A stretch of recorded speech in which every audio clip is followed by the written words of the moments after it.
guys, welcome back. I'm Aurora, and in the previous lesson we've talked about the objects that we can find in our kitchen. Today we're going to talk about the objects, actually the foods that we can find inside our fridge. So let's start.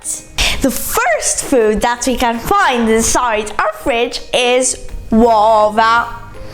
That's eggs, and remember that the singular of uova is uovo. Then we can find burro, butter, miele, honey, carne, meat, pesce, fish, frutta, fruit, formaggio, cheese, latte, milk, and aqua, water.